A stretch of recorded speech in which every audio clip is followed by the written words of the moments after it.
Ang istoryang inyong mapakikinggan ngayong araw ay naglalaman ng mga sensitibong salita at eksena na hindi dapat marinig ng mga bata. Ang istriktong gabay ng mas nakatatanda ay kailangan.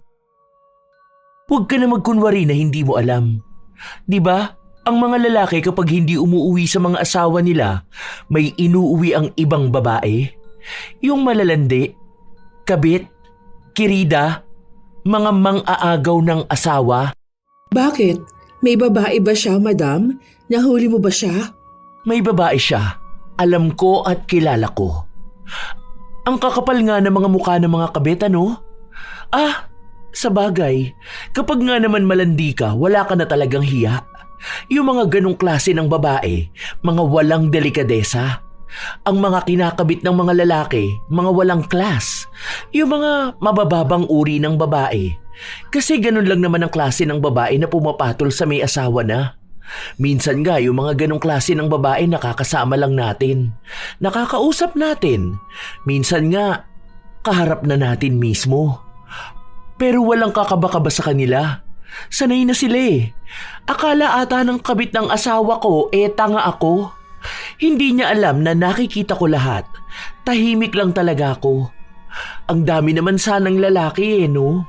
Kaso, nature na nila ang maging ahas. Nakakainsulto lang. Hindi karinderya yung babae ng asawa ko na bukas lang kahit kanino, kundi pagpag. Yung bulok na sa basurahan, pinulot niya pa. Nakakasuka. Ito ang mga istorya ni Lola Telang.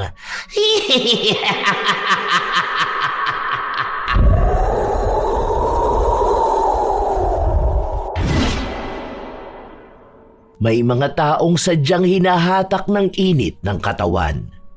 Hindi kayang pigilan ang sariling pagnanasa. Ganon ang ugali ni Ria. Bilang isang babaeng hindi mapigilan ng katawan na maghanap ng pupuno sa pagnanasa, at ito rin ang magiging dahilan upang tamasahin niya ang isang parusa na susubok sa kanyang pagkatao. Makakalaya pa ba siya? O makukulong na lang din siya sa pagkakamali na matagal na niyang ginagawa. Huy, bakla ka, umayos ka nga dyan. Itaas mo yung zipper ng damit mo. Talagang kulang na lang ipakita mo na yan lahat. Yuko ka pa ng yuko dyan. Huwag ka rin makipagtitigan kay sir. Bakit?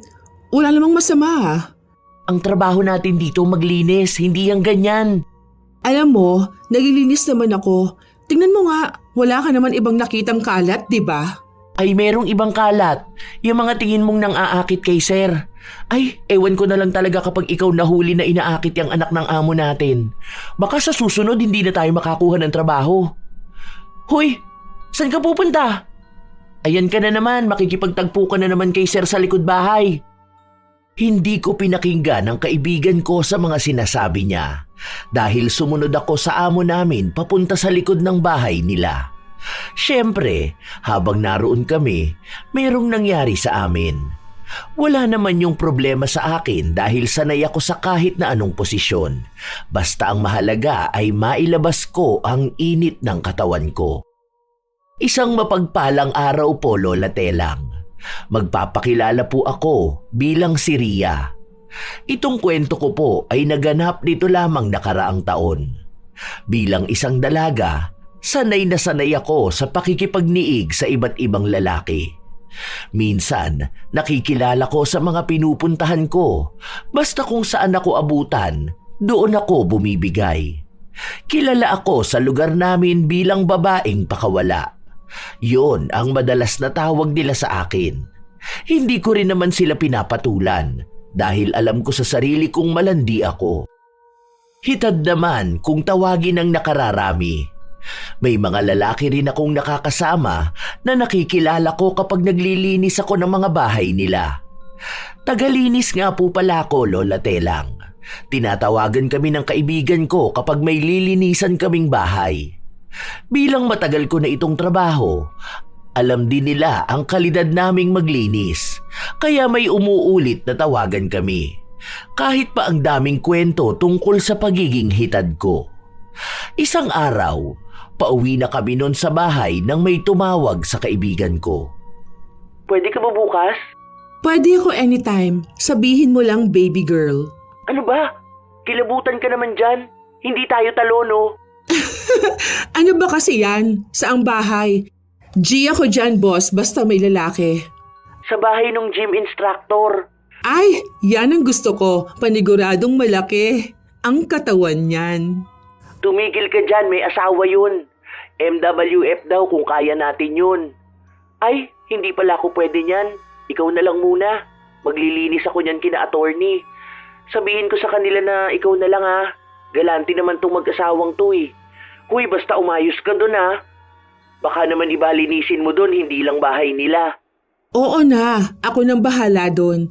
Para namang wala kang tiwala sa akin. Anong oras ba bukas? 8 a.m. daw eh. Sakto, nakauwi na ako niyan. May pupuntahan pa ako mamaya pag uwi. Maglalagalag ka na naman dyan. Hindi mo na lang ipirmi yan. Ay, te, hindi to ginawa para laging pakalmahin ha. Sige na, aalis na ako. Sanay ako sa ganoong gawain, Lola Telang. Minsan nga, kahit na hindi ko pa alam ang pangalan, basta tinamaan na ng init ng katawan, bibigay na agad. Noong gabi na yon, nakipagkita ako sa isang nakilala ko sa Facebook. Siyempre, iisa lang din naman ang intensyon kung bakit kami magkikita. Kahit na sabihin niyang mag-uusap lang naman kami para magkakilala lalo, iisa lang din ang uuwian nun. Sa kama pa rin. Isa pa, wala naman akong balak na magkaroon ng nobyo. Ayokong matali sa iisang lalaki. Nagkaroon naman ako noon. Mga 2 beses na pero wala pa rin. Hindi pa rin naman nagtatagal. Saka kapag nalalaman nila kung anong ginagawa ko noon, sila na mismo ang umaayaw sa akin, kaya hindi ko na rin ipinipilit ang sarili ko. Hindi lang naman sila ang lalaking nakikilala ko. Kinabukasan, maaga akong nagpunta sa bahay ng tinutukoy ni Jobel. Ngayon lang ako maglilinis sa bahay nila. Dahil sabi ng kaibigan ko, may kasambahay sila noon at walang tiwala sa ibang tao. Magandang araw po. Ako po si Ria, yung maglilinis po rito sa inyo. Ah, ikaw yun? Ang bata mo pa pala. 27 po ako, ma'am. Virgin na virgin. Hindi siya kumibo. Tiningnan niya muna ako na para bang nag-aalangan siya.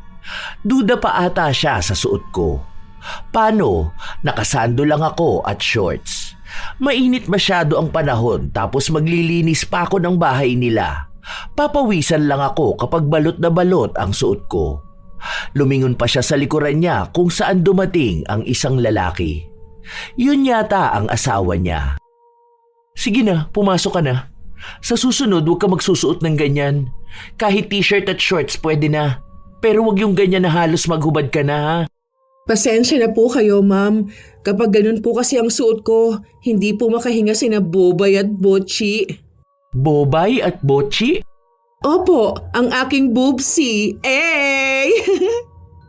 Tuwang-tuwa pa akong inalog ang dibdib ko na para bang ipinagmamalaki kong malalaki ang mga alaga ko.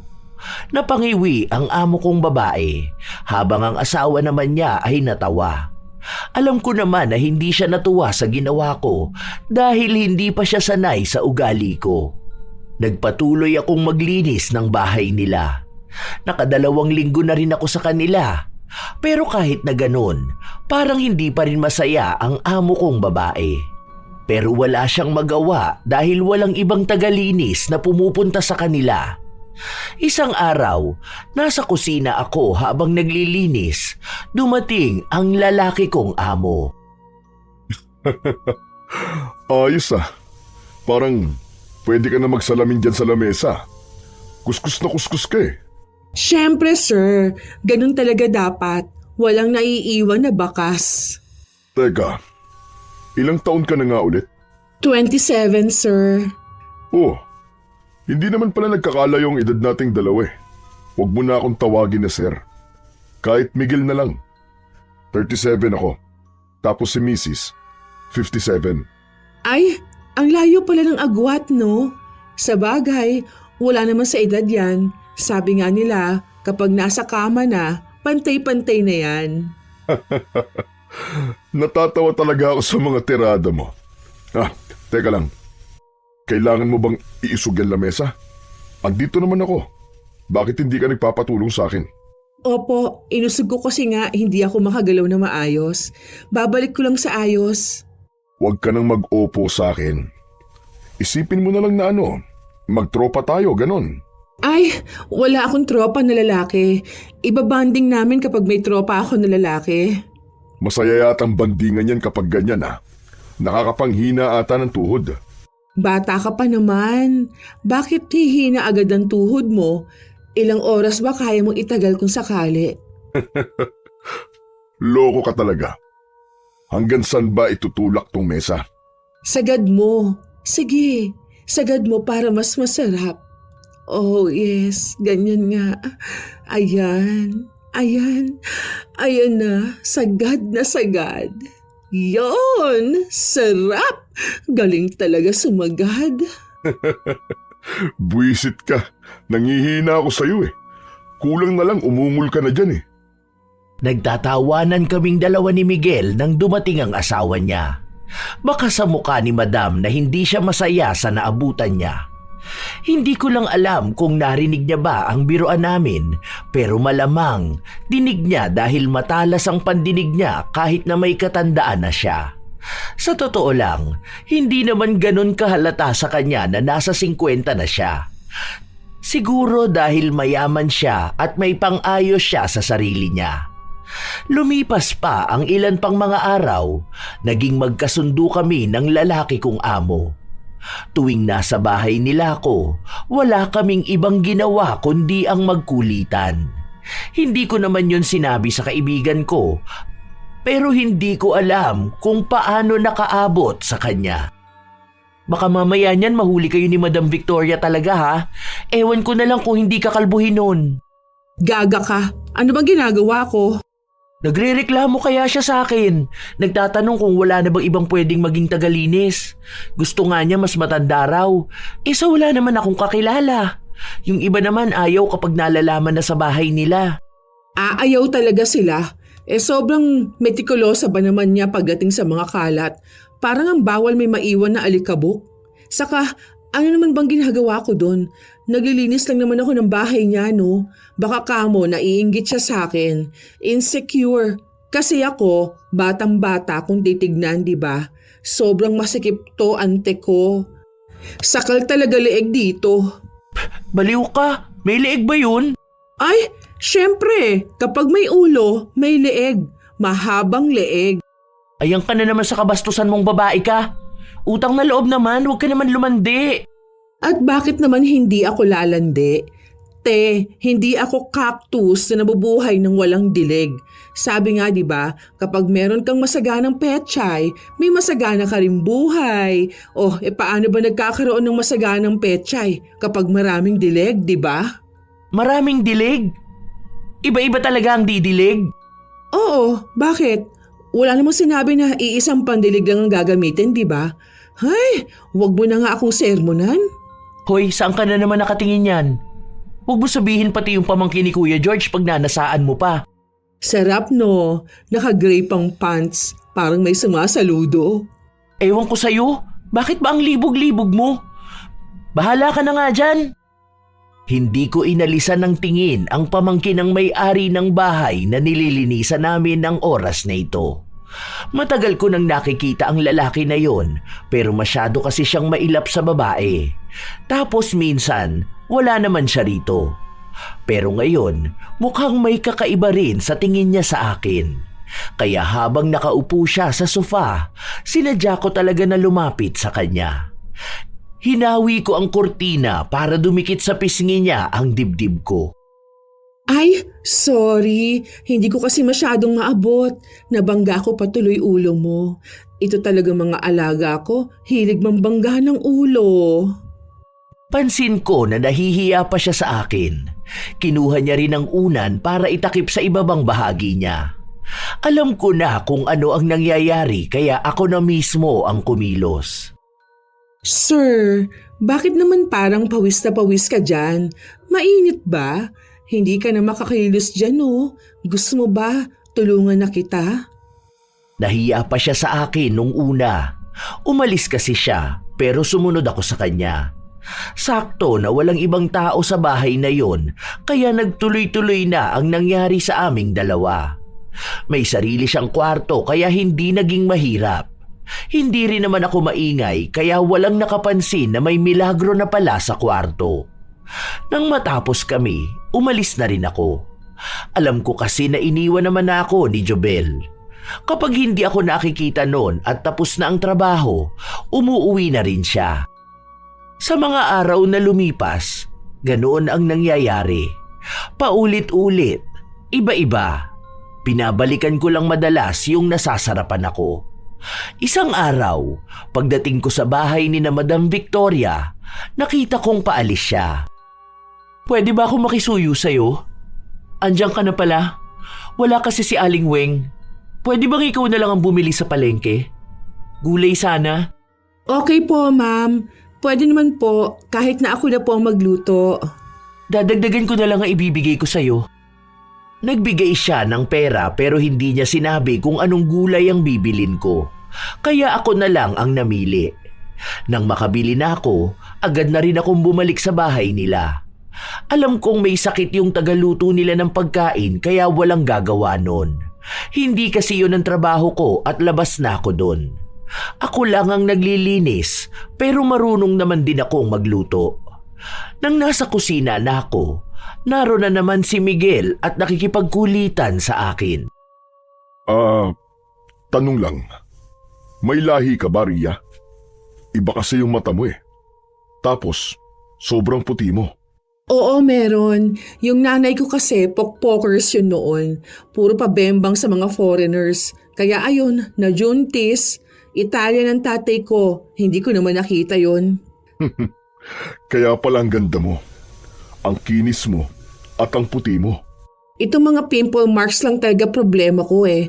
Hindi na to madaan sa skincare. Di ba nga ang sabi nila, may skincare na kakaiba? Yung na pinapahid sa muka. Ay, alam mo yan ah. Ano, ganyan ba ang skincare ni Madam kaya batang-batang tingnan? Kada talsik, pahid-pahid na lang no? Sa mukha mo naman winiwisik eh. Kapag apaw na, gawin na lang face mask. Siyempre naman, sobra-sobrang vitamins to, no? Nice one. Ayos pala yan eh. Kapag bata pa talaga makatas pa ang pagmamahal. Nagtawanan kami habang nag-uusap. Mukhang napalakas pa nga ang hagalpak ni Miguel dahil sa mga pinagsasabi ko. Ilang sandali pa, dumating si Madam Victoria. Nakasimangot na naman ito. Magluluto ka na ba? Anong ulam ang lulutuin mo? Yung paborito niyo raw po, ma'am. Talong at itlog. Sakto po, ang laki ng talong na nabili ko. Teka, maganda bang talong yan? Ay, syempre naman ha. Ako pa ba magkakamali sa pagpili ng talong? Unang kapako pa lang, alam ko na kung masarap. Hindi naman ako pipili ng talong na lupaypay ano. Wow, parang expert talaga.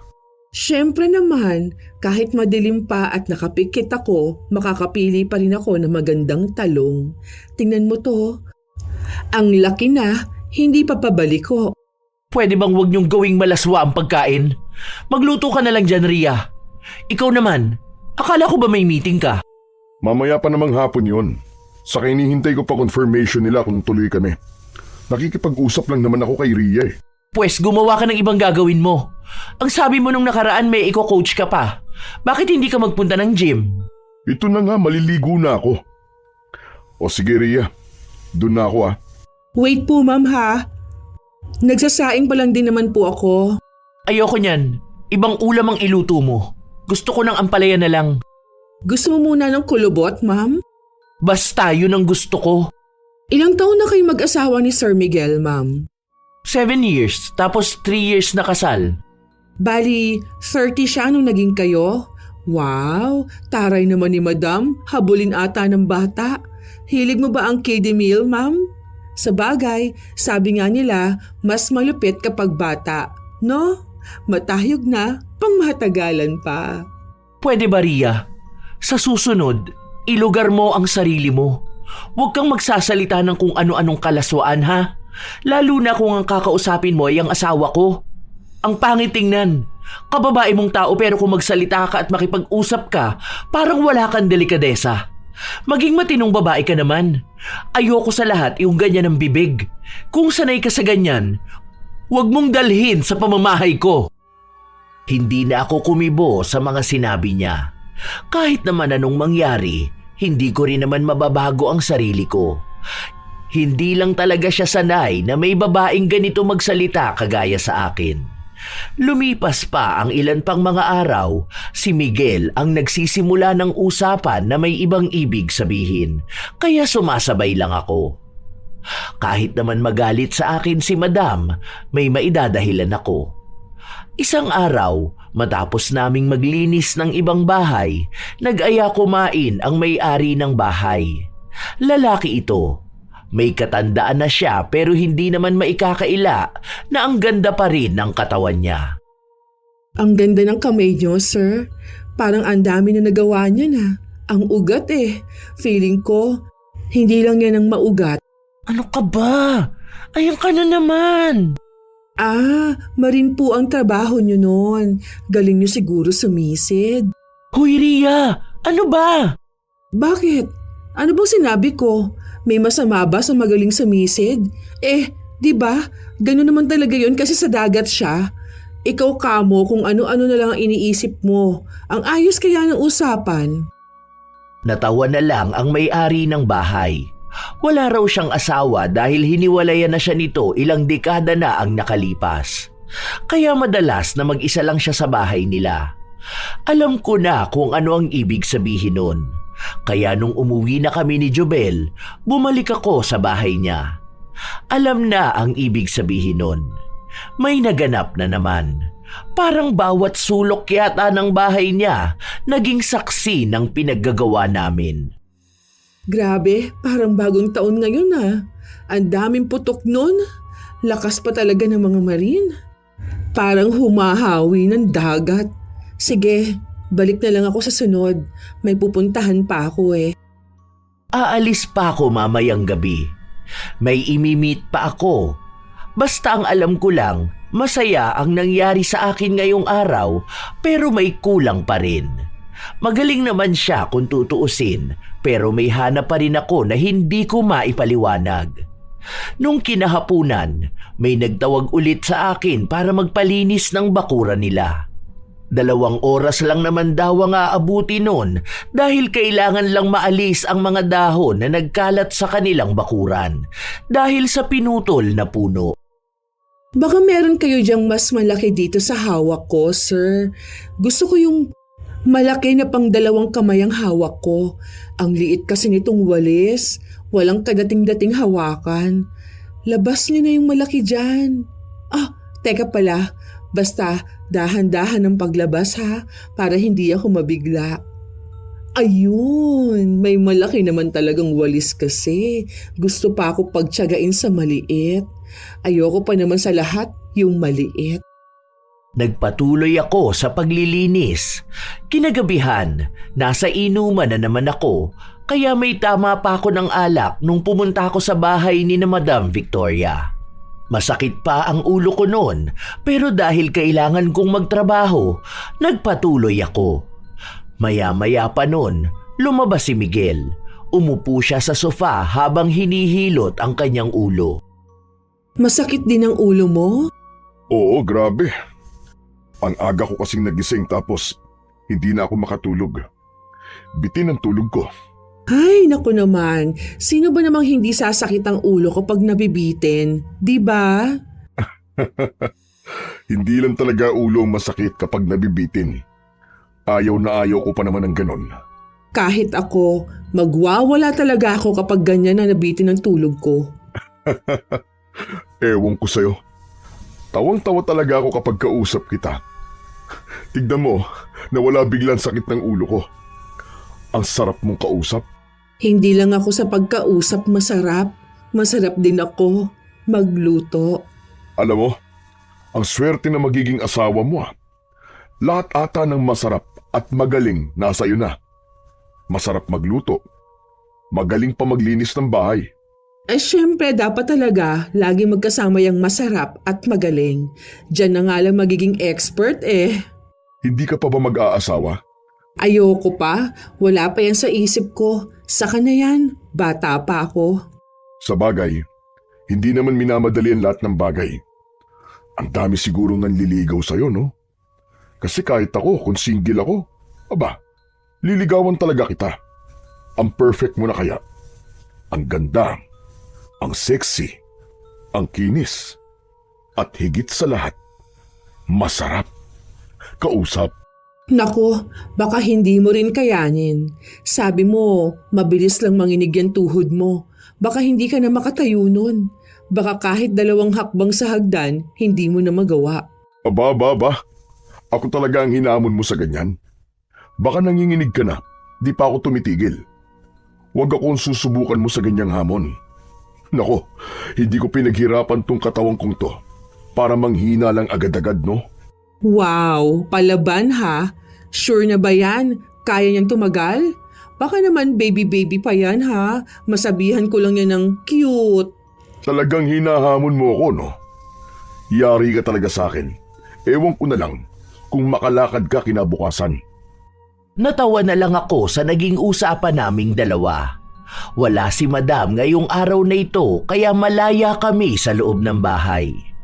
Nagpatuloy ako sa paglilinis hanggang sa napunta ako sa banyo. Sakto na palabas na noon si Miguel. Pagbukas niya ng pinto, naabutan niya ako na nasa labas. Tapis lang sa pang-ibaba ang suot niya kaya tanaw ko talaga ang tikasin at matigas niyang katawan. Hindi pa ako naglilinis ng banyo pero amoy Sonrox na. Namuti na agad ang pader. Tulong ko na lang yan sa'yo para mapaputi mo kaagad ang pader. Kaya pala ang tagal mo sa loob. Hindi ka ba nahirapan? Dapat nanghingi ka ng tulong. Tutulungan naman kita. Maglinis ng banyo. Naku, sayang pala. Kanina tinatawag kita, ayaw mo naman. Sa sunod na lang. Aalis pa ako eh. Marami pa namang susunod, di ba? Hindi ko na malayan na biglang dumating si Madam. Nalaman ko na lang yon nung tumingin sa likuran ko si Miguel. Anong marami pa namang susunod? Yun ba? Wala yun. Nagbibiruan lang kaming dalawa ni Ria. O sige, magbibihis na ako. Pupunta pa akong gym eh. Anong tinatayo-tayo mo dyan? Bakit hindi ka pa maglinis? Opo, ito na nga po, Madam. Ang init naman po ng ulo nyo. Inihit ka ba ngayon, Madam? Hindi siya kumibo. Inirapan niya lang ako. Alam ko naman na ganun ang ugali niya. Minsan nga, bigla na lang siyang nagmamaldita. Iniisip ko na lang na siguro ganun siya kasi matanda na siya. Imposible naman na dahil wala siyang dilig, ang bata naman ang asawa niya. Hanggang sa lumipas ang buong araw. Nung patapos na ako, kinausap ako ni Madam. Simula ngayon, 1 beses sa 1 linggo ka nalang maglilinis dito sa bahay. Tuwing Sabado na lang. Po? Sure po kayo dyan? Oo, hindi naman ganun karami ang bahay namin kaya wala kang ibang lilinisin. Depende na lang kung may nililinis kang bagay na hindi mo dapat nililinis. Pwede po ba yung lilinisin kahit hindi naman dapat linisin? Ang nagawa ko pa lang kasi, Madam, yung malinis na dudumihan at kakalatan, yon ang gusto ko. Hindi ako nakikipagbiruan sa'yo. Sinusubukan ko lang naman po na patawanin ka. Masyado naman kayong seryoso, Madam. Ano po ba yan? Para kang nangalabit kagabi tapos hindi ka napagbigyan. Kaya yung init ng ulo nyo napunta sa akin. Hindi ka ba marunong magpakadesenteng babae? Hindi ka ba nahihiya sa pinaggagawa at pinagsasasabi mo? Kahit sa lalaki ganyan ka magsalita. Ganito na kasi talaga ako, Madam. Saka wala naman akong nakikitang mali. Walang mali sa pagiging malandi. Kung makapagsalita ka rin sa asawa ko, akala mo sobrang komportable niyo sa isa't isa. Nagbibiruan lang naman kaming dalawa, Madam. Nakikisabay lang naman po si Sir. Wala akong pakialam. Basta sinabi ko na sa'yo kung ano ang ayaw ko. Tuwing Sabado ka na lang dito maglilinis sa bahay. Kung ayaw mo, hahanap ako ng ibang tagalinis. Wala akong nagawa sa mga sinabi niya, Lola Telang. Tagalinis lang naman ako at kailangan ko ng pera para buhayin ang sarili ko. Yung Sabado na sinasabi niya, yun ang araw na wala si Miguel. Nakukwento kasi sa akin ni Miguel na tuwing Sabado, lagi siyang nasa kliyente niya. Sinunod ko naman ang sabi niya sa akin, bilang ang kaibigan ko, maraming kilala na pwedeng linisan na bahay. May trabaho pa rin naman ako. Biyernes noon, katatapos lang ng nilinisan naming bahay. Isa yon sa mga pinaka nakakapagod na pagtatrabaho ko. Bala ko na sanang magpahinga matapos akong makatanggap ng tawag mula kay Miguel. Inaaya niya ako na magpunta sa bar. Saglit lang naman kami doon. Pwede na siguro yun. Tsaka kahit naman may tama ako ng alak, pwede pa rin naman ako magtrabaho bukas. Hindi rin naman ako mabilis malaseng, no? Hoy, sinasabi ko sa'yo ha, asawa yan ng amo mo. Huwag ka naman maging over sa kalandian mo, pwede ba? Maawa ka naman sa mga kababaihan na niloloko ng mga lalaki. O bakit? Ano bang gagawin ko, ha? May alak yun. Alam ko na kung anong ibig sabihin nun. Sabi mo nga kapag may alak, may balak. Ante ko, kahit walang alak, kapag may balak, may mangyayari, ha? Hindi yan sa tama ng alak, sa tama ng libog yan. Kapag yung libido mo kumukulo, aba, kahit walang tama ang alak, talagang babalakin mo. Hay, ewan ko sa'yo. Bahala ka dyan sa buhay mo. Ikaw naman na makakarma sa pinaggagawa mong ganyan eh. Huwag ka lang talagang mabubuntes. Nako, mananahimik ka talaga. Nagmamadali siyang iwan ako. Siyempre, ako naman nagpunta na sa lugar kung saan kami magkikita ni Miguel. Libre naman niya lahat kaya walang problema. Pagpunta ko roon, ang dami na kaagad alak na nasa harapan niya. Mukhang nakakakalahati na rin siya. Wow! Sexy lady. Upo ka rito. Wala kaya tang ka-table na babae, ha? Bakit pa ako magte-table ng iba? Kung nandito naman na ang pinakamagandang babae. Ang bango mo ha. Bakit ka ba naglalasing? Nag-away kayo ni Madam, ano? Hindi ka napagbigyan, no? Siguro, hindi na makaabot sa rurok yung alaga mo. Hina siguro niyan ngayon? Hindi na makatirik. Baka kaya laging mainit ang ulo ni Madam kasi araw na lang ang nakikita niyang tumitirik. Hoy, ikaw huwag mo kong hinahamon Baka pag pinatirik ko yung mata mo hindi na yan mapatirik ng iba. Ayun, ganyan dapat, lumalaban. Pengi nga ako niyang iniinom mo. Lasing ka na yan mamaya Ano nangyari? Bakit hindi ka na naglilinis sa bahay? Bukas pa. Sabi ni Madam tuwing Sabado na lang daw ako maglilinis. Ewan ko sa kanya. Basta may trabaho ako, ayos na yon. May trabaho na, may lalaki pa. O, san ka pa, di ba? Oh, cheers! Matagal ang naging inuman namin ni Miguel. Panay kami tawa ng dalawa dahil sa mga berdeng biruan na madali niya rin namang nasasabayan. Lumipas ang mga oras, may mga lumalapit naman sa amin. Dumating din yung 3 niyang barkadang lalaki. Ewan ko, basta ang alam ko lang, nagkainitan na, dulot na rin ang alak. Tinabihan ako ng isa sa mga barkada ni Miguel. Malaki rin ang katawan at panay ang hawak at dikit sa akin. Hindi ko naman pinigilan ang sarili ko dahil gusto ko rin naman. Dalawa sila ni Miguel na tumabi sa akin. Alam ko sa sarili kong hindi ko mapipigilan itong init na nararamdaman ko. Baka mabaliw lang din ako kapag hindi ko nailabas. Kaya bahala na. Kinabukasan, nagising na lang ako sa isang kwarto ng hotel. Mag-isa lang ako. Dahil anong oras na rin noon, nagbihis na ako. Umuwi muna ako ng bahay para magpalit ng damit. Pagdating ko ng bahay ni na Madam Victoria, magkasunod pa kaming dumating ni Miguel. Ano? Saan ka na naman galing, ha? Lasing ka ba? Uminom ka tapos hindi ka umuwi ng bahay? Sino kasama mo? Nag-inom lang naman kami ni Warren. Nagkayayaan lang naman. Hindi mo kasi ako pinapansin kagabi. Kaya sumama na lang ako sa kanila. Sa sobrang kalasingan ko, nakatulog ako doon. Pasensya ka na. Umuwi rin naman ako paggising ko eh. Traffic lang talaga sa nadaanan ko kanina. Eh ikaw, bakit late ka? Nakainom ka rin? Bali ano po, nagpunta kasi ako sa birthday ng kapitbahay namin eh. Napainom lang naman pero hindi naman lasing. Mag-start na ako maglinis, madam. Masama ang tingin sa akin ni Madam Victoria. Tanda ko pa naman ang nangyari kagabi sa inuman kahit nalasing ako. Basta ako, wala akong pakialam sa away nilang mag-asawa. Nagtrabaho ako. Nilinisan ko ang buong bahay nila. Sobrang nakakapagod. Kalahati pa lang ang nagagawa ko noong naghapon na. Kaya nagpahinga muna ako. Dinala naman ako ni Miguel ng pagkain. Merienda ka na muna. Kumakain ka naman ng saging, di ba? Banana Q. Ako pa talagang tinanong mo kung kumakain ako ng saging. Hilaw na saging nga eh, kinakain ko. Uy, ito gusto ko. 2, tapos ma-brown-brown pa. Buti di masakit ang ulo mo. Sumasakit lang talaga ang ulo ko kapag nabibitin ako. Hindi naman bitin yung kagabi. Madilim pa langit pero tirik na ang araw. Tirik na tirik ba?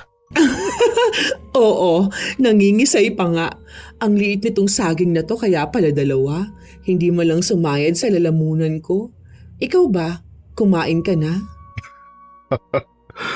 Kumain at kinain kagabi. Ay, busog na busog ka nga naman talaga niyan. Habang nagbibiruan kami ni Miguel, saka naman dumating ang asawa niya. Akala ko ba aalis ka ngayon? Tuwing Sabado may training yung isa mong kino-coach, di ba?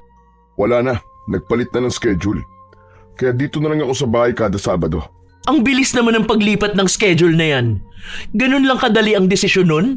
Talagang tinapat mo pa na wala kang trabaho ng Sabado? Sa dami ng araw? Samantalang simula pa noon tuwing Sabado ka busy? Sa ganun na schedule na gusto ko ngayon eh. Wala naman ako nakikitang mali doon. Ay nako, makaligo na nga muna. Ang lagkit ko na. Mukhang masama ang timpla ni Madam. Malamang sa akin na naman niya ibubunton ang inis na yan. Para talaga siyang laging kulang sa dilig. Parang dragon na bumubuga ng apoy kapag di nawiwisikan ng tubig. Hindi na ako kumibo. Kumain na lang ako at nagpahinga.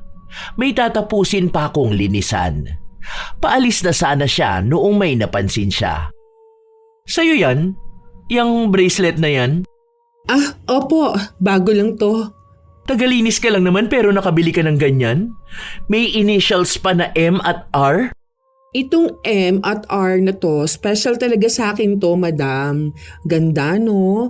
Bagay na combination ng M at R. Hindi siya kumibo. Nakatingin lang siya sa akin at sa kanya ibinaling ang tingin kay Miguel na nakatayo sa hindi kalayuan. Umiinom ito ng tubig pero malagkit ang tingin sa akin. Ako naman, may natural na lagkit ang tingin. Yun din ang nakita ni Madam na ginawa ko. Hindi na siya nagsalita pero ramdam ko na parang ang dami niyang gustong itanong sa akin o kaya ay sabihin. Buong araw siyang nakasimangot. Kapag kakausapin siya, para bang lagi na lang pagalit kung sumagot. Kaya hindi na ako lumalapit sa kanya. Kay Miguel na lang ako nagsasabi. Kahit na isang beses sa isang linggo lang kaming nag-uusap o nagkikita ni Miguel, mas lalo naman ding lumalalim ang ugnayan naming dalawa. Isang umaga, nagising ako na kumakatok sa pinto ang kaibigan ko. Bakit? Wala naman tayong linis ngayon, di ba? Meron, dun sa gym. Gusto mo ba? Saglit lang naman yun pero malaki ang bayad sa atin. 2 kailangan eh. Ikaw lang naman ang kilala ko. Ayoko kay Trisha. Wala naman yung ibang ginawa kundi magreklamo eh. Bihis ka na, bilisan mo. Sige, sandali lang. Maganda maglinis doon, dami mo makikitang abs. Kaso madalas kasi sa mga mahilig sa gym, mga jutay, katawan ng pinapalaki doon. Pero sige, go ako dyan. Hindi ko akalain na ang gym na pupuntahan namin ay kung saan naroon din si Miguel. Nagkagulatan pa nga kaming dalawa nung nagkita kami. Walang gaanong tao pero ang kalat.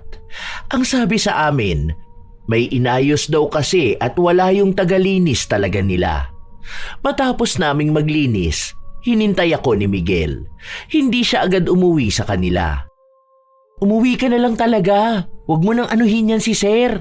Anuhin? Bakit? Inaano ko ba siya? Kanina pa malagkit ang tingin yan sa'yo. Kilala kita.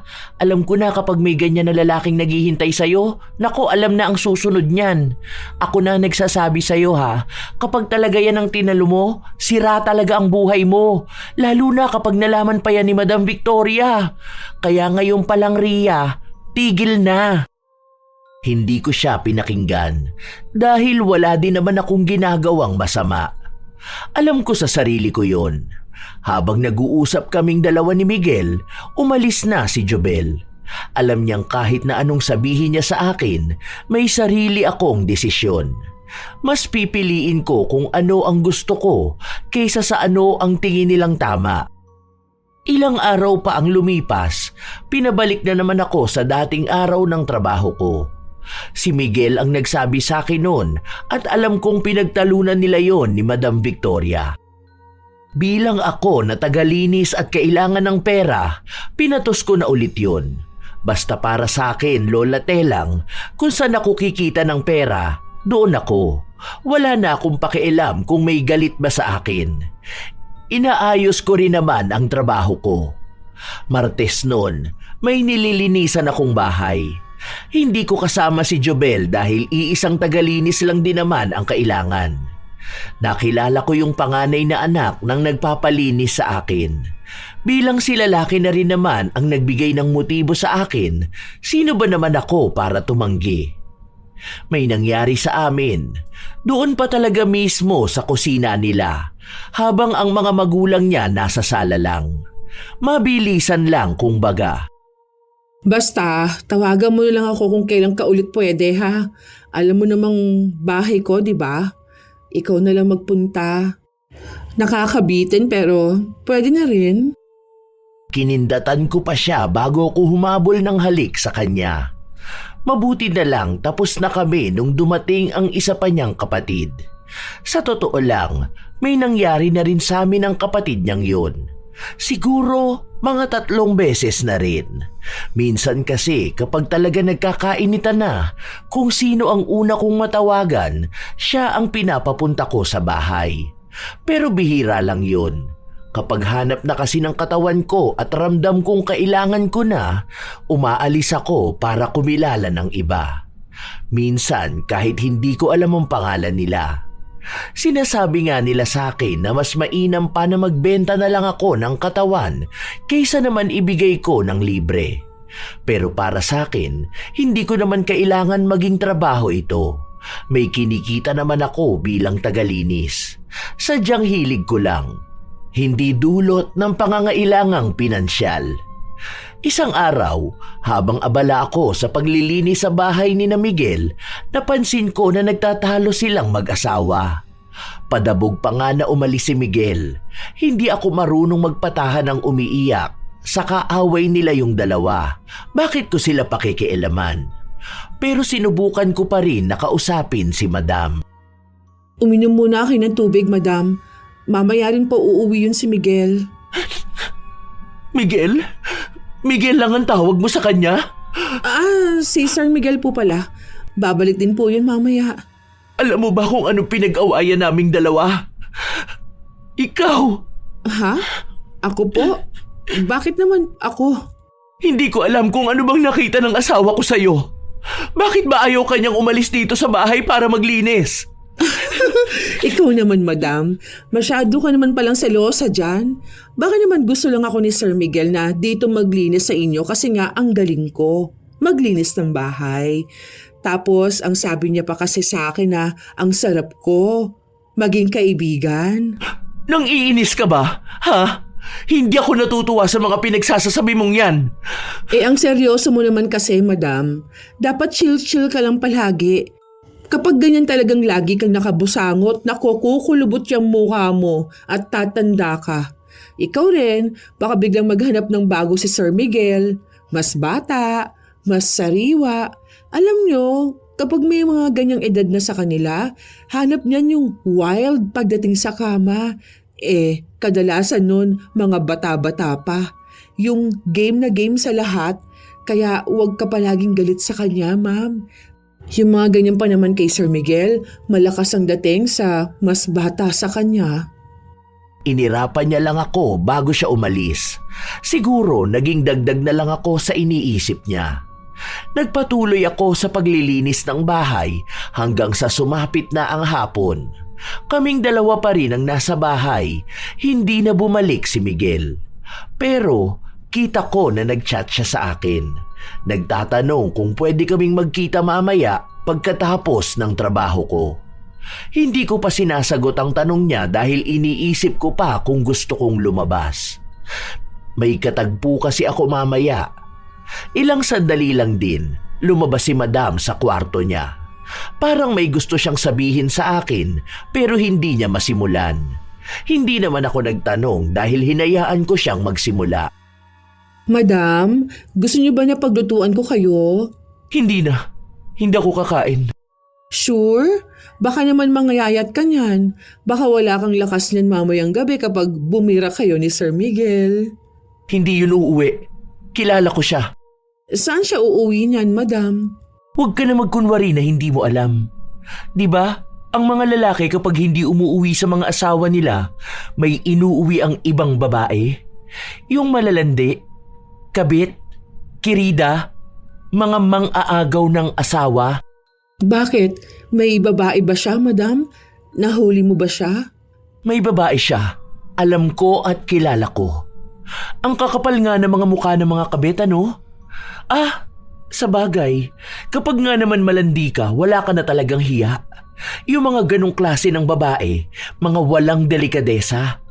Ang mga kinakabit ng mga lalaki, mga walang class. Yung mga mabababang uri ng babae. Kasi ganun lang naman ang klase ng babae na pumapatol sa may asawa na. Minsan nga yung mga ganong klase ng babae nakakasama lang natin. Nakakausap natin. Minsan nga, kaharap na natin mismo. Pero walang kakaba-kaba sa kanila. Sanay na sila eh. Akala ata ng kabit ng asawa ko tanga ako. Hindi niya alam na nakikita ko lahat. Tahimik lang talaga ako. Ang dami naman sanang lalaki no? Kaso, nature na nila ang maging ahas. Nakakainsulto lang. Hindi karinderya yung babae ng asawa ko na bukas lang kahit kanino, kundi pagpag. Yung bulok na sa basurahan, pinulot niya pa. Nakakasuka. Para namang ang lalim niyan, madam. May pinatatamaan ka ba? Depende kung may matatamaan. Di ba? Ang matatamaan lang naman yung nakaka-relate. O kung siya mismo ang gumagawa nun. Ang ganda talaga ng bracelet mo. Agaw pansin lagi ang M at R na initials. Ang mahal siguro niyan, ano? Alam mo ba, yung asawa ko may binili ang mahal na bracelet. Hindi ko alam kung para ba sa akin o naibigay na niya sa ibang babae. Pero okay lang din yun kasi minsan yung asawa ko na yun mahilig sa charity. Mapagbigay sa mga dukha at salat sa buhay.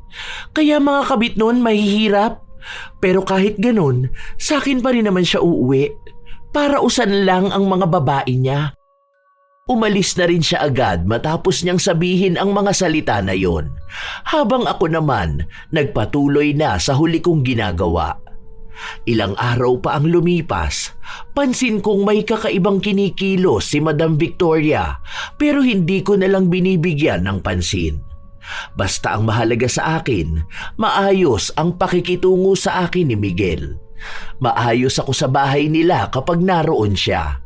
Isang beses pa, habang nasa likuran kami ng bahay, may inaayos ako na hirap ako. Mabuti na lamang dumating si Miguel. Sabi ko naman kasi sa'yo, diba? Kapag nahihirapan ka, sa akin ka lumapit. Tawagin mo lang ako. Ano bang gagawin dito? Ipasok mo lang dyan. Kaya mo ba yan? Masikip Virgin pa ata. Hindi pa gamit na gamit kaya hindi lumuluwag. Yan ang gusto ko. Kapag masikip. Ano ba to? Isasagad ko ba pagpasok nito? Oo, dahan-dahan lang baka masakit eh. Kapag hindi pa naman sanay, masakit yan. Hayaan mo. Sa una lang din naman masakit. Dapat pala may langis to. Para pasok na pasok agad. Pero ayos na yan. Kapag labas-pasok naman to luluwag din. Gamitin lang ng gamitin. Uy, expert talaga no. Kapag pasukan talaga kahit maliit na butas kitang-kita. Ayos talaga, walang palya. Unang tutok, pasok agad. Siyempre, kapag usapang butas, kayang pasukin yan. Ako pa ba? Sabi ko nga sa'yo kahit madilim yan at nakapikit ako, shooter to no? Kaya nga lodi kita eh. Tumatawa kaming dalawa habang papasok sa bahay. Naabutan kaming dalawa ni Madam. Nung mga oras na yon, pawis na pawis kaming dalawa ni Miguel. Sobrang init ba naman sa labas tapos hinubad pa ni Miguel ang pang-itaas niyang damit. Alam ko naman na galit na noon si Madam Victoria pero hindi niya sinabi. Hindi niya kami inaway. Wala siyang kibo. Mukhang kinimkim niya ng sobra yon. Umuwi na rin naman ako matapos nun. Minsan nga hindi ko na alam kung sino ang susundin ko. Si Miguel gusto na magtrabaho ako sa kanila. Si Madam Victoria naman pinapatigil na ako. Pero bilang si Miguel naman ang nangungumbinsi sa akin, siya ang sinusunod ko. Magaan din naman kasi ang pakiramdam ko sa kanya. Isang umaga, nagising ako matapos na makaramdam ng kakaibang sakit sa mukha ko. Akala ko malaking tigyawat lang dahil sa puyat at sa alikabok, pero isang linggo ang lumipas na natili ang pagdami ng tigyawat ko. Hindi lang isa, kundi sandamakmak. Para bang wala ng paglagyan ang mukha ko. Umaabot na nga rin hanggang sa leeg ko. Buti sana kung maliliit lang, pero may nana. Ang pangit ko na ba? Nakakadiri no? Kasi yung kamit ko kagabi, bigla ba naman umuwi, tapos ayun, binlak akong bigla, nakakainis naman to. Huwag mo kasing putukin. Mamaya pinuputok mo yan tapos kakalat sa mukha mo. Tapos ayun na, magiging tagyawat ulit. Ano bang sabon mo kasi? Iba naman kasi yung gamit ko. I mean, bukod siya sa sabon ko sa katawan ha, matagal ko na kayang gamit yun. Hindi naman ako nagkakaganito eh. Baka naman magkakaroon ka na kaya ganyan. Hindi katatapos ko nga lang. Tsaka kahit naman noon, kahit na magkakaroon na ako, hindi naman ako tinitigyawat ng ganito no. Noon yun, nung bata pa talaga ako. Kaya nga may mga bakas pa sa mukha ko eh. Kaya nga lumalim mga pinagdaanan ng tigyawat kasi nagkaroon din ako ng bulutong noon. Pero ayoko naman ng ganito. Paderma mo kaya yan? Ayoko, ang mahal kaya nun. Ante ko, wala akong pera hoy. Pang mayayaman lang derma-derma na yan ha. Sana naman gumaling na to. Try ko kaya yung sa napanood ko, yung pinapahiran niya ng apple cider tapos babad ko ng Colgate bago matulog. Ano sa tingin mo? Ang hapdi naman nun pag apple cider. Saka baka naman lalo lang lumala kapag ganun ang ginawa mo. Kung ako sa'yo, magpa-check up ka na lang. Wala naman akong ganun kalaking pera no. Kita ko sa Facebook ang mahal ng treatment sa ganito. Wala naman akong lalaki na susuporta sa gamutan ng pagmumukha ko, no? Tsaka, hindi ko gagamitin ang ipon ko. Aba, mas mahirap namang mabuhay ng walang pera. Siguro, mawawala rin to. Dasal-dasal lang. Sobrang problemado talaga ako, Lola Telang. Paano ba naman, kahit na anong gawin ko, hindi talaga natatanggal. Kapag may puputok na tigyawat, may papalit naman. Kung isa ang puputok, 4 naman ang papalit. Nagpatong-patong na sa mukha ko. Hiyang-hiya na talaga ako nung mga panahon na yun. Kung dati, nadadala ng ganda ko ang mga lalaki kaya ang dali lang mangakit kapag hanap na ng katawan ko ang init. Pero nung mga sandali na yun, hindi ko na magawa. Nandidiri ata sila sa pagmumukha ko. Dumating pa ang isang araw na wala talaga akong makilala na pwedeng paglabasan ng init ng katawan ko. Kaya ang ginawa ko, nasa bahay lang ako. Nanood ako ng malalaswang video habang nagsasarili. Ang hirap kapag hindi ko inilalabas ang init dahil baka bigla na lang akong mabaliw. Ilang araw na ganon ang ginagawa ko kaya lagi akong pagod. Laging masakit ang ulo ko. Minsan nga, tulala na lang ako. Alam ko na hindi pwedeng palaging ganon. Kailangan ko talaga ng ibang lalaki. Kung tutuusin, papayag ako na ako pa ang magmamakaawa basta mapagbigyan lang ako. Nagsasabi pa nga ako sa kanila na pwede namang takpan na lang ang mukha ko o kaya ay patayin ng ilaw. Epektibo naman yon na malamang ay dala na rin ang libog namin ng nakakasiping ko. Isang araw, nagpunta ako sa bahay ni na Madam Victoria kung saan maglilinis ako. Hindi pa rin pala gumagaling yung mukha mo. Parang ang nagsisex sila, sir. Kasi lagi silang nanganganak. Kapag pumutok na, ayun, may nabubuo na. Grabe ka. Ang seryoso na nang nangyayari sa'yo, pero ganyan ka pa rin. Hayaan mo, maganda pa rin naman ang katawan mo eh. Kahit di na tumingin sa taas, puro sa baba na lang. Anong balak nyo? Panay lang usapan na ganito? Magtrabaho ka na, Ria. Ang daming lilinisin doon sa kusina. Nagpatuloy ang araw. Kahit nakatingkati na ang mukha ko, hindi ko magawang kamutin. Dahil kapag ito ay nadampian na naman ng dumi, magwewelga na naman ang mga tigyawat ko. Kapag nagkataon, ang mangyayari niyan, dadami na naman sila. Pagod na ako mag-isip ng paraan para matanggal to. Nung kinahapunan nun, napansin kong nakatitig lang sa mukha ko si Madam Victoria. Hindi ko alam kung tuwang-tuwa ba siya sa nangyayari sa pagmumukha ko dahil nakangiti siya. Hanggang sa maya-maya lang ay nilapitan niya ako. Alam mo yung sinasabi nilang hipon? Ano po yun, madam? Yung maganda ang katawan tapon ulo? Oo. Feeling ko talaga yun ka na ngayon. Malay mo, karma mo yan, di ba? I mean, alam mo yun? Minsan kasi may ginagawang kasalanan ng isang tao tapos may gaganti para sa taong nasaktan nila. Malay mo naman ganun ang pinagdaraanan mo, di ba? Wala naman akong ginagawang masama sa ibang tao, madam. Bakit naman ganyan kayo magsalita sa akin? Gets ko naman. Hindi talaga umaamin ng sino mang tao kahit na marami ng ebidensyang nakuha sa mga pananarantado nila. Alam mo, ikaw lang din naman ang makakaalam ng mali na nagawa mo eh. Ikaw pa rin naman. Bahala ka na lang sa buhay mo kung gusto mong itanggi ang kasalanan mo. Pero lalabas at lalabas din naman ang katotohanan. Katulad ng paglabas niyang nakakadiri mong tigyawat. Nakakapangit talaga yan sa isang babae. Di bale, sabi naman nila, daig ng malandi ang maganda. Hindi na ako kumibo sa sinabi sa akin ni Madam Victoria. Dahil alam ko sa sarili ko kung ano ang mali ko, pero hindi alam ng kahit na sino kung ano lang ang mali ko. Dahil minsan, kahit na hindi ko mali, sa akin nila isinisisi. Dahil lang sa hindi ko ipinagtanggol ang sarili ko, ang ibig sabihin na doon ay tinatanggap kong mali ko ang lahat.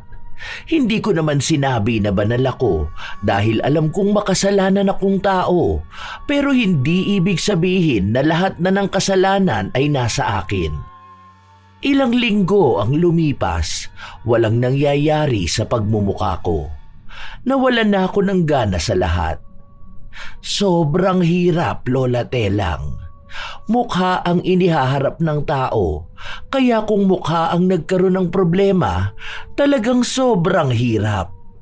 Nawalan na ako ng kumpiyansa sa sarili at nababaliw pa ako dahil sa paghahanap ng paglalabasan ng init ng katawan.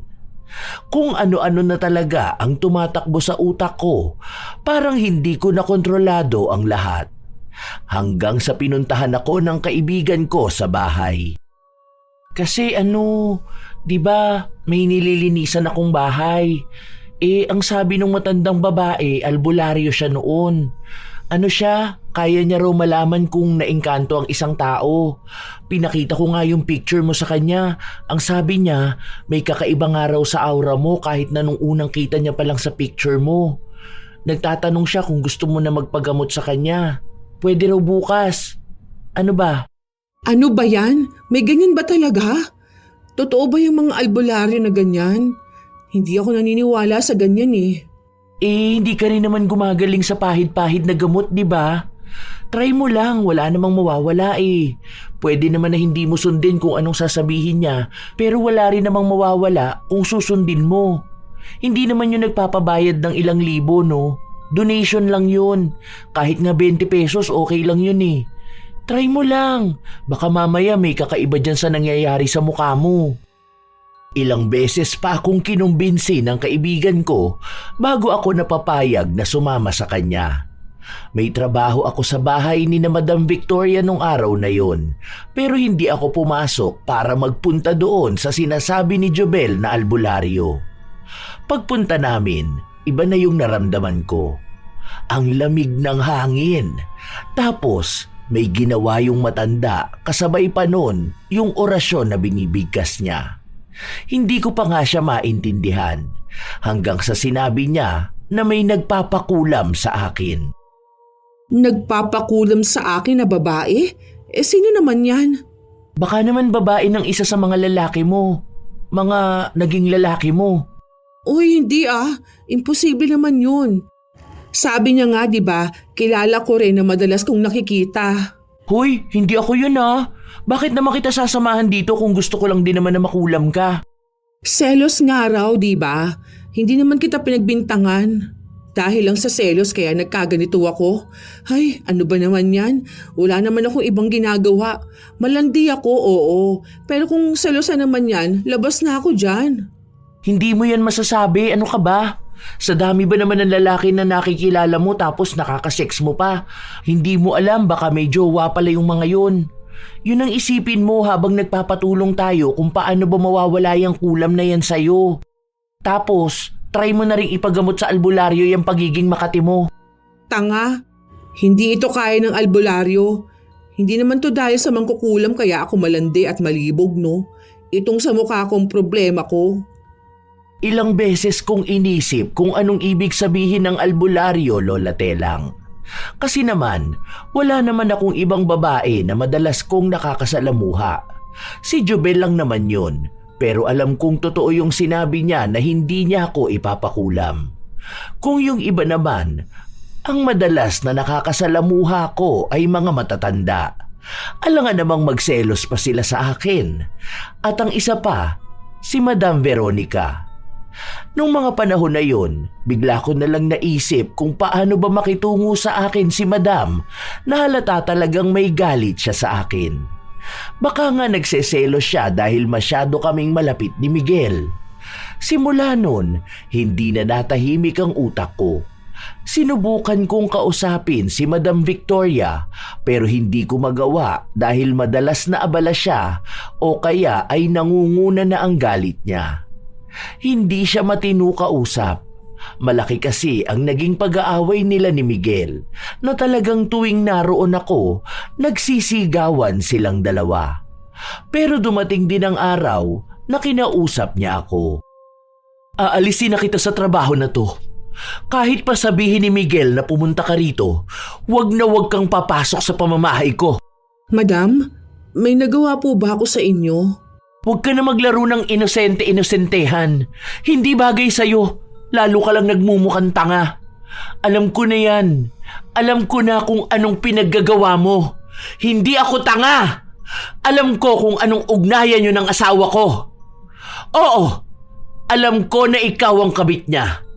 Ang dami kong ebidensya. Lahat yun, tugma sa yung malandi ka. Po, hindi ako kabit. Hindi ko pinatulan si Miguel.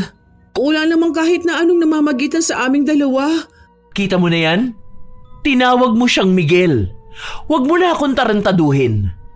Oo, alam ko na yan na hindi talaga umaamin ng kabit na kabit siya.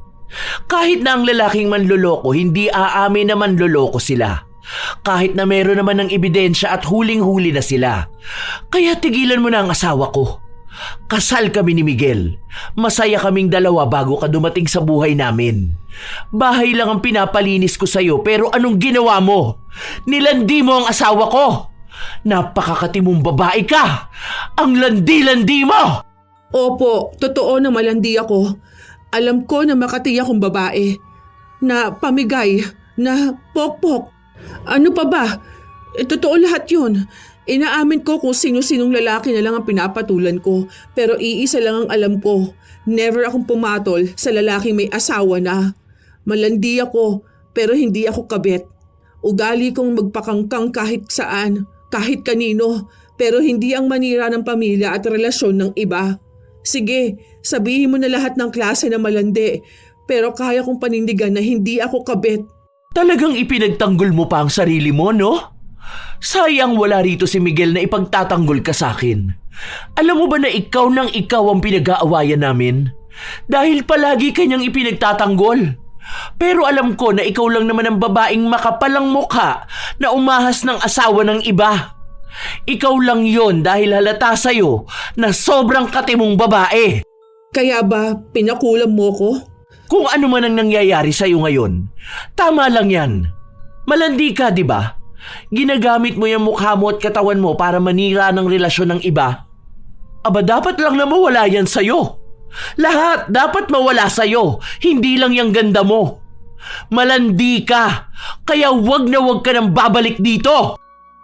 Hindi na ako nakapagsalita dahil itinulak niya ako palabas ng bahay nila. Pinagbantaan niya rin ako na kung tatapak ako pabalik sa loob, sisiguraduhin niyang maipakukulong niya ako. Hindi niya pinakinggan ang paliwanag ko sa kanya. Ayaw niyang maniwala na hindi ako ang kabit ng asawa niya. Paulit-ulit niyang pinapamukha sa akin kung gaano ako karuming babae. Umuwi ako ng bahay. Para bang namamanhid ang buo kong katawan. Akala ko hindi ako iiyak, pero kusang tumulo ang luha ko matapos kong makauwi ng bahay. Nasa loob ako ng kwarto. Mag-isa, iniisip ko kung ano ang nangyayari sa buhay ko. Ang mga masasakit na salitang sinasabi sa akin ng ibang tao.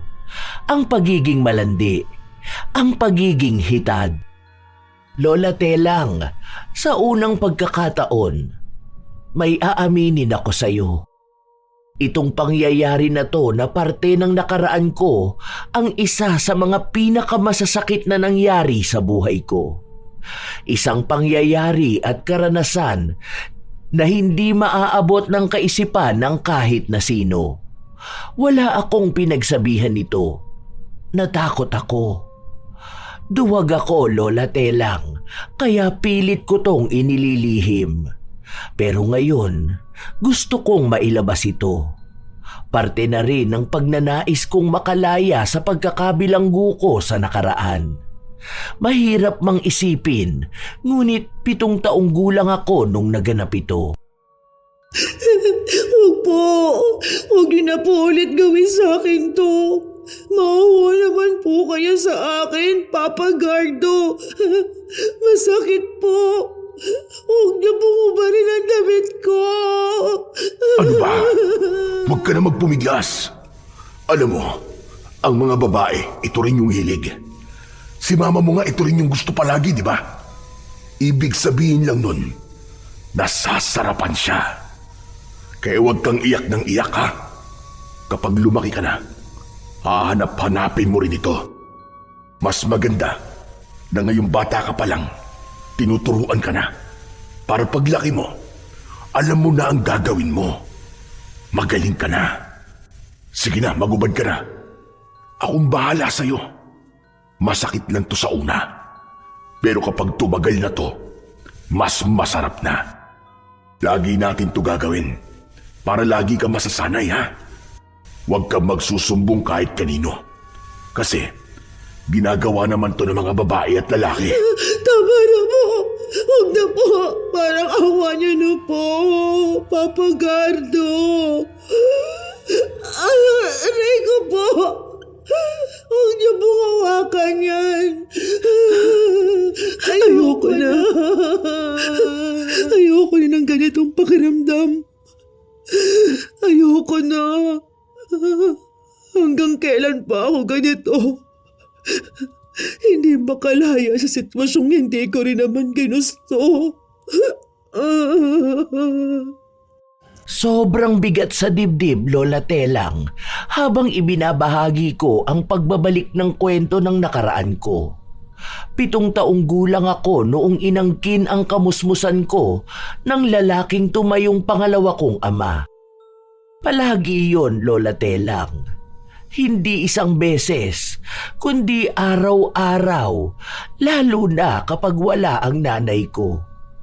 Kahit kasi na may bago na siyang asawa, nagtatrabaho pa rin siya bilang bayarang babae. Iniiwan niya ako kay Papa Gardo noon. Ang natatandaan ko pa nga kung ano-anong ipinapapanood niya sa akin, tapos sa kanya gagawin sa akin kung ano ang napanood namin. Alam kong mali yun, Lola Telang. Pero bilang bata, wala akong magawa. Laging abala ang nanay ko. Lagi siyang wala sa bahay, kaya kanino ako magsusumbong? Sa araw-araw na ginagawa namin yon, aaminin ko na nagustuhan ko na rin nung nagtagal. Doon nagsimula ang pagkahumaling ko. Noong naghiwalay sila ng nanay ko at dinala ako sa lola ko, araw-araw kong hinahanap ang haplos ng lalaki. Hindi ako makatulog. Hindi ako mapakali kapag hindi na ilalabas ang init ng katawan ko. Doon ako nagsimulang manood ng malalaswang palabas. Kumilala ng mga lalaki na siyang makakasama ko sa kama. Pinilit kong pigilan yon, pero hindi ko na kinakaya. Sa tuwing ihihinto ko kasi ang paghahanap ng lalaki, para akong nababaliw. Ang sakit sa ulo. Para akong mamamatay. Kaya hindi ko na ginawang itigil. Ang iniisip ko na lang, bahala na, basta may lalaki. Alam ko pong maling-mali yon, Lola Telang. Mali ang ginawa sa akin ni Papa Gardo at mas lalong mali na hinanap ko yon ng paulit-ulit at kahit na iba't ibang lalaki pa, hindi mapunan ang uhaw ko sa pakikipagtalik. Alam kong kahusga-husga ako. Maraming tao ang tumataas ang kilay kapag nakikita ako. Naririnig ko sa kanila na minumura ako. Kinukutya ako at sinasabihan akong malandi. Hindi ko lilinisin ang sarili ko dahil bata pa lang ako, sobrang dumi ko na. Wala akong pinagsabihan nito dahil alam kong walang makakaintindi sa akin. Madali lang sabihin na ibaling ko ang atensyon ko sa ibang bagay, pero hindi yun ganon kadali. Oo, sige. Malandi na ako dahil lang sa nasarapan ako noong paulit-ulit na yung ginagawa sa akin. Tinatanggap ko naman lahat ng sinasabi nila sa akin. Pero tao rin ako. Ang daming masakit sa pagkatao ko. Ang daming panghuhusga ng tao na tinanggap ko. Pero isang bagay lang din naman ang gusto ko. Ang matulungan din akong makalaya sa sitwasyong nagpapahirap sa akin ng paulit-ulit. Umiiyak ako hanggang sa makatulog ako. Ang naaalala ko na lang ay nagising ako na may kumakatok sa pinto. Okay ka lang ba? Kanina pa ako katok ng katok ka. Tapos tinatawagan kita pero hindi ka naman sumasagot. Nag-aalala ako sa'yo. Oo, okay lang ako. Anong ginagawa mo rito? May nabalitaan kasi ako. Alin ba? Yung ayaw na akong gawing taga-linis sa bahay ni na Miguel o yung pinakalat na kabit ako? Sanay naman na ako sa ganyan. Hindi ba nga malandi ako? Kahit naman ipagpilitan ko sa lahat na malandi ako pero hindi ako kumakabit, may maniniwala ba sa akin? Di ba? Ang malandi, matik na agad dyan nakabit. Kahit na hindi naman ako pumapatol sa may asawa na. Hindi yan. Pero oo, nalaman ko rin yan. Kaya nga tinawagan kita kagabi pero tulog ka na ata. Alam mo bang sumugod si Madam Victoria dun sa gym? Naglinis kasi ako. Hindi na kita sinama kasi akala ko may linis ka nun sa bahay nila. Andun ako, nakita ko mismo na may kabit si Miguel. Ang kabit niya ay yung may-ari mismo ng gym. Matagal na pala yun. Ilang taon na silang dalawa. Nung una nga ikaw yung sinasabi at pinagdidiinan na kabit. Tapos may isa dun na sinabi kung sino ang totoong kabit. Hindi ikaw kundi ibang babae. Nadamay ka lang talaga. Siguro tama nga na si Madam Victoria ang nagpakulam sa'yo dahil akala niya kabit ka ng asawa niya. Alam kong siya nga. Sa akin niya ibinuhos yung galit niya eh. Mas pinangunahan niyang isipin na kabit ako dahil nga sa malandi ako. Ipinagtanggol ko naman ang sarili ko. Pinagpilitan na hindi ako kabit, pero sarili niya ang pinakikinggan niya. Buti na lang alam na natin kung sinong nagpakulam sa'yo, kaya matutulungan ka na niya ng albularyo. Nakakaloka! Ano na kaya mangyayari niya sa susunod, ano? Sana gumaling ka na rin. Mahirap talaga kapag palaging napagbibintangan eh. Hindi na ako kumibo. Sanay naman na talaga ako. Pero ngayon, naisip kong hanggang kailan ko laging sasabihin na sanay na ako. Parang yun na lang ang mga salitang nagiging takbuhan ko. Dahil yun lang naman ang mga salitang alam ko. Akala ko hindi na ako kakausapin ni Madam Victoria, pero tumawag siya sa akin at gusto niyang makipagkita. Ako lang mismo. Kami lang dalawa. Hindi naman ako nagdalawang isip na siputin siya sa lugar na sinabi niya. I'm sorry. Sorry talaga sa mga nasabi ko sa'yo. Sa mga pambibindang ko sa'yo lalo na sa nagawa kong pangkukulam sa'yo. Sorry. Ang akala ko ikaw ang kabit ng asawa ko eh. Alam ko talaga na may kabit siya. Tapos ang daming signs na nagtutugma sa'yo.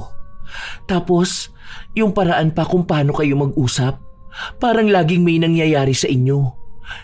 Naririnig ko rin sa ibang tao na malandi ka nga at kung sino-sinong lalaki ang pinapatos mo. Nagalit ako sa'yo kaya ko yun nagawa. Dagdag pa yung bracelet mo na M at R. Inisip ko na M para sa Miguel at R para sa Ria.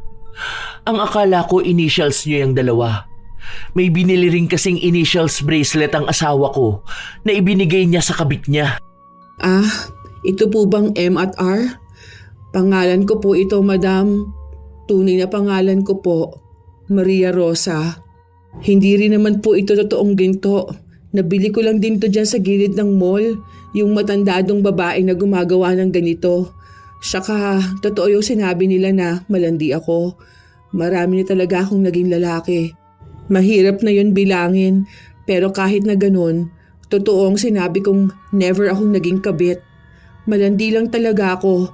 Minsan na rin akong inaya ni Miguel, lalo na nung lasing na lasing kaming dalawa pero hindi po ako pumayag.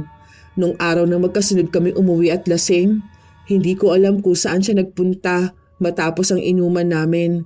Dahil ako, sumama ako doon sa tropa niya. Kaya pwede niyong itawag sa akin ang lahat ng klase ng malandi. Hindi ko yan itatanggi dahil hindi ko kayo mapipigilang husgahan ako. Kung ako mismo, hindi ko mapigilan ang sarili kong itigil tong kakatihan ko.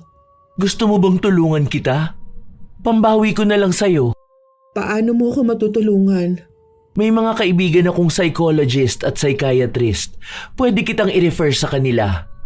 Huwag kang mag-alala, ako na ang sasagot ng gastusin mo.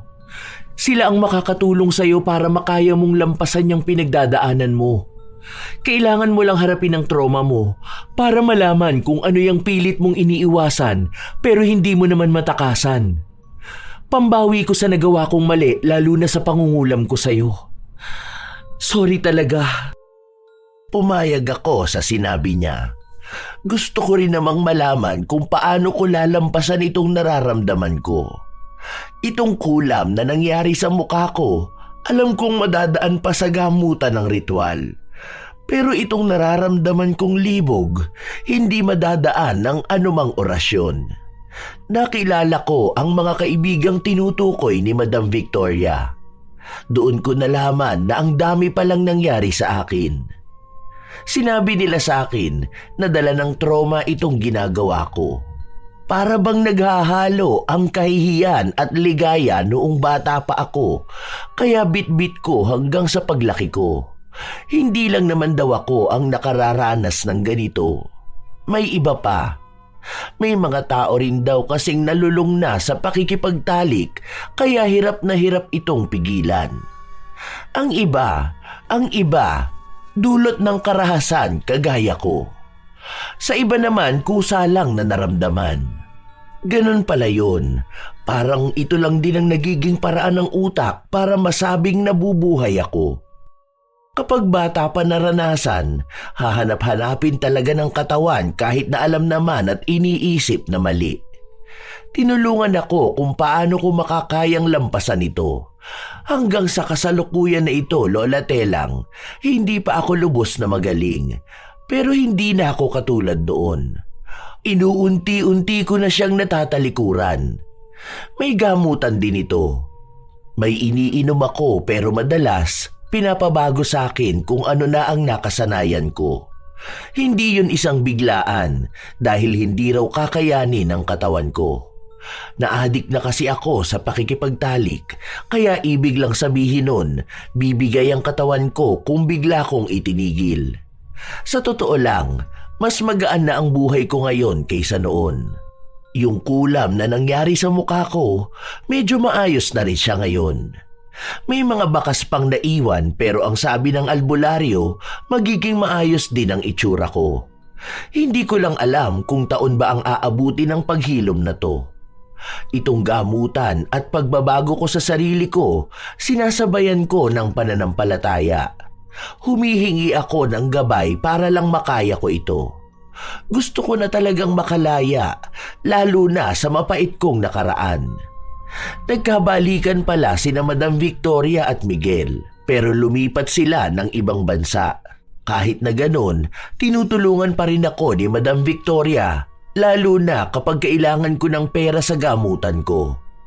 Sana lang dumating na ang araw na matigil na ako sa paghahanap ng init sa kahit na sino. Matuto akong makontrol ito para sa panibagong simula. Madali kasing magbigay ng pangalan sa isang tao. Malandi, makasalanan, masama, hitad. Madali ang magturo at magmataas kapag tayo ang nasa ligtas na lugar. Pero walang malinis sa atin. Lahat tayo ay tao na nagkakaroon ng pagkakasala. Hindi naman ibig sabihin ito ay hinahayaang gawing tama ang mali. Hindi rin sinasabing puruhin at purihin ang taong naliligaw. Pero bago tayo magbato, dapat muna nating itanong kung ano kaya ang bigat na dinadala ng isang tao. Ano ang sugat niya na hindi nakikita ng mata? May mga taong nagkamali dahil pinili nila. Pero may mga taong napunta sa mali dahil yun lang ang mundo na ibinigay sa kanila. Kung hindi natin alam kung ano ang pinagdaanan nila, bakit napakadali sa ating magpasya tungkol sa kanila? Mas madali ang manghusga kaysa tumulong. Mas madali ang manira kaysa makinig. Pero walang lumalago sa lupa ng panlalait. Ang tao ay mas natutuwid kapag may liwanag, hindi kapag puro dilim ang binibigay. Kung talagang gusto nating makita ang pagbabago, mas mabisa ang kamay na umaakay kaysa sa daliring nakaturo. Mas kailangan ng isang tao ang direksyon, hindi sermon. Mas kailangan nila ang pag-asa, hindi pangungutya. Hindi naman natin kailangang yakapin ang lahat. Hindi kailangang ipagtanggol ang mali. Pero sapat na minsan ang tahimik na pag-unawa, ang hindi pagdagdag ng pasanin, ang hindi pagkalat ng salita, ang hindi pagdurog sa taong hirap na ngang tumindig. Dahil sa huli, tayo-tayo rin ang magkakapatid sa buhay na ito. Lahat tayo ay may sugat, may kahinaan, may pagkakamali. Lahat tayo may panahon na tayo ang nasa ilalim.